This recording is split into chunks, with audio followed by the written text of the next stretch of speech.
Hello നമസ്കാരം. Turbo എന്ന ചിത്രത്തിൻ്റെ TV പ്രീമിയർ അപ്ഡേഷനാണ് ഇന്നൊരു വീഡിയോ ഭാഗത്ത്. വീഡിയോയിലേക്ക് വരുമ്പോൾ വീഡിയോ ലൈക്ക് ചെയ്യുക, ചാനൽ സബ്സ്ക്രൈബ് ചെയ്യുക. ഈ വരുന്ന സെപ്റ്റംബർ മാസം ധാരാളം ചിത്രങ്ങൾ OTT റിലീസ് ചെയ്യുന്നു. നമ്മുടെ ചാനൽ ഭാഗം പരിശോധിച്ചാൽ നിങ്ങൾക്ക് കാണാം. വൈശാഖിൻ്റെ സംവിധാനത്തിൽ മമ്മൂട്ടി, രാജീവ് ബി ഷെട്ടി, അഞ്ജന ജയപ്രകാശ്, ബിന്ദു പണിക്കർ എന്നൊക്കെ പ്രധാന കഥാപാത്രങ്ങളായ ചിത്രമായിരുന്നു ടെർബോ. ചിത്രത്തിന് മികച്ചൊരു പോസിറ്റീവ് റെസ്പോൺസ് തന്നെയാണ് ലഭിച്ചിട്ടുണ്ടായിരുന്നത്. ടെർബോ എന്ന ചിത്രം സോണി ലീവ് എന്ന OTT പ്ലാറ്റ്ഫോമിലൂടെ OTT റിലീസ് ചെയ്തിട്ടുണ്ടായിരുന്നു.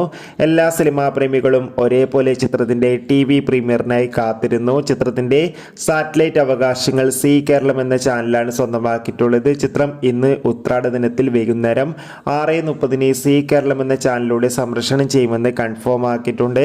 അതോടുകൂടി ചിത്രം നാളെ തിരുവോണദിനത്തിൽ വൈകുന്നേരം 3:30 സംപ്രേഷണം ചെയ്യുമെന്ന് കൺഫേം ആക്കിയിട്ടുണ്ട്. കാത്തിരിക്കാൻ നമുക്ക് ടെർബോ എന്ന ചിത്രത്തിന്റെ TV പ്രീമിയറിനായി.